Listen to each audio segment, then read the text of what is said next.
Good morning students. आज इस lecture में स्टडी करेंगे रियल ट्रांसफार्मर और नो लोड के फिगर को।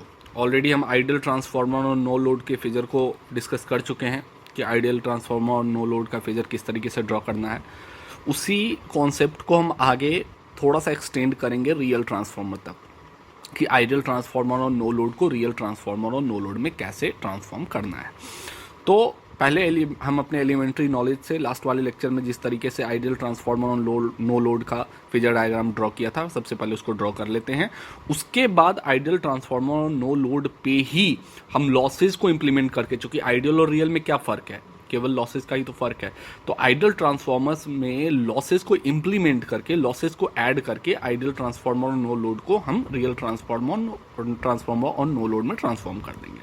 तो सबसे पहले आइडियल ट्रांसफार्मर और नो लोड का फिगर डायग्राम ड्रॉ कर लेते हैं। फिगर डायग्राम में आपको रिकॉल होगा कि आप क्या वोल्टेज V1 यहाँ सप्लाई देते हैं ट्रांसफार्मर को, वो मैटर नहीं करता है। V1 में जो I1 R1 और I1 X1 ड्रॉप के बाद जो वोल्टेज पहुंचता है, मतलब V1 में से I1 R1 और I1 X1 J ड्रॉप के बाद जो वोल्टेज पहुंचता है वो ट्रांसफार्मर के कोर पे, यहाँ इस कोर पे वो E1 डैश पहुंचता है। इस कोर को जो वोल्टेज मिलता है वो E1 डैश मिलता है। यहाँ पे जो वोल्टेज पहुंचता है वो E1 डैश मिलता है। तो E1 डैश से हम स्टार्ट करते हैं वर्किंग को, क्योंकि E1 डैश ही ऑपरेशनल वोल्टेज है आगे के सारे प्रोसेसेस के लिए।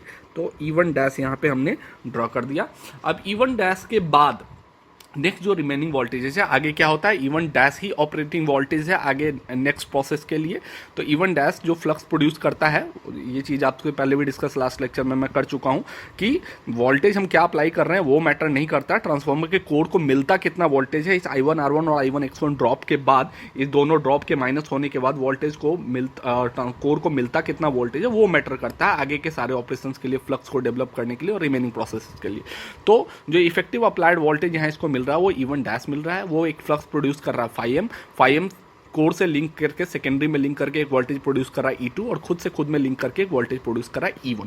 तो ये E2 और E1 को प्रोड्यूस करने वाला क्या है, फाइव, और फाइव को कौन प्रोड्यूस कर रहा है, E1 डैश। तो अल्टीमेटली E2 और E1 जो दो वोल्टेजेस प्रोड्यूस हो रहे हैं, सेकेंडरी और प्राइमरी का बैक EMF, उसका अल्टीमेट रीजन है ये effective applied voltage E1 dash. तो as per Lenz law E2 और E1 क्या करेगा, E1 के जस्ट अपोजिट होगा। ऑलरेडी आप लोगों से डिस्कस कर चुके हैं, तो यहाँ पे हम बना देंगे E2 और E1।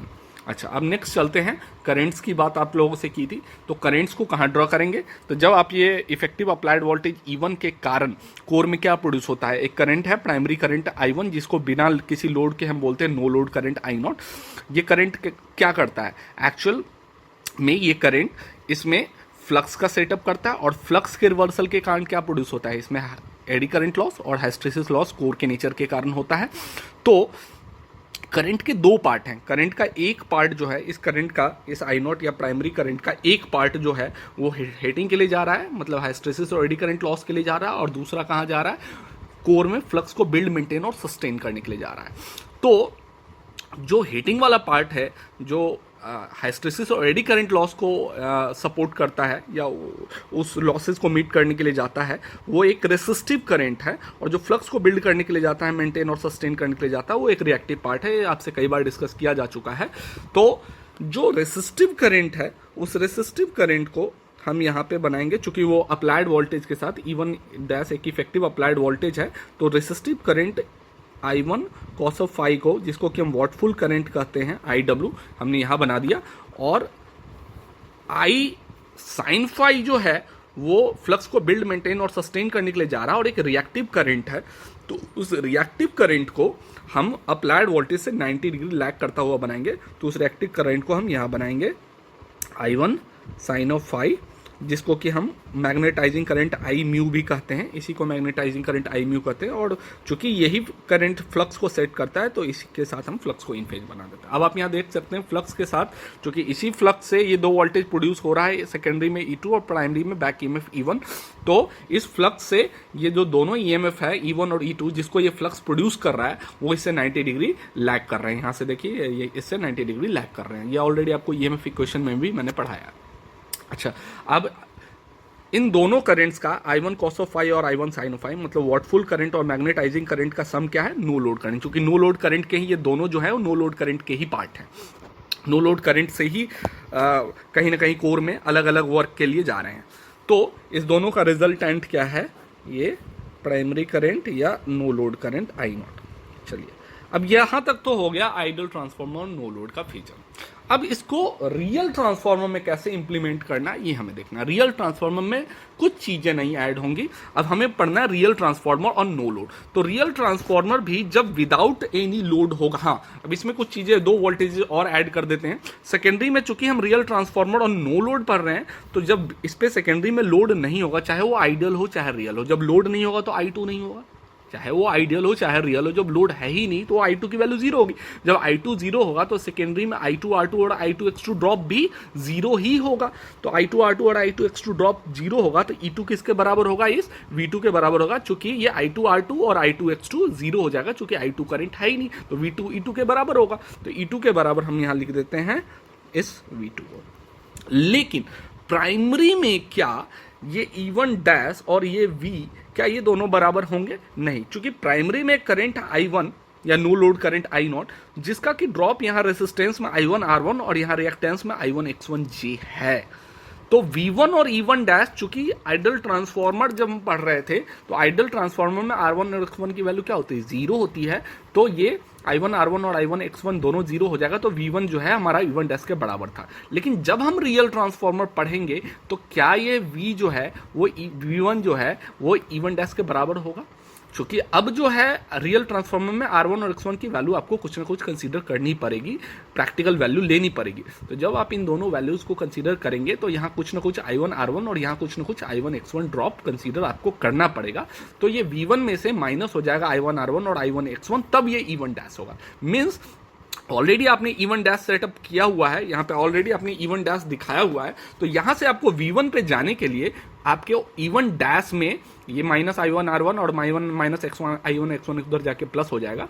तो आपको E1 डैश में इस I1 R1 को, इसको और इस I1 X1J को ऐड करना पड़ेगा, तब आप जाके इस V1 पे पहुंचेंगे। तो अब ये E1 डैश यहाँ ऑलरेडी है। अब इसमें हमें ऐड क्या क्या करना है, क्या क्या ऐड करने के लिए बोला मैंने, बोला I1 R1 को ऐड कीजिए और I1 X1, ये दोनों ड्रॉप्स को ऐड कीजिए, I1 R1 को और I1 X1J को ऐड कीजिए। तो सबसे पहले I1 R1 को ऐड करते हैं। I1 R1 इसमें कैसे ऐड होगा, तो I1 R1 कौन सा ड्रॉप है, I1 R1 V equal to IR होता है। तो I1 R1 ऑफ कोर्स एक वोल्टेज ड्रॉप है, लेकिन कहाँ होने वाला वो ड्रॉप है, R1 में, मतलब रेसिस्टेंस में होने वाला ड्रॉप है। एक रेसिस्टिव ड्रॉप है, यहां होने वाला ड्रॉप है रेसिस्टेंस में, यहां।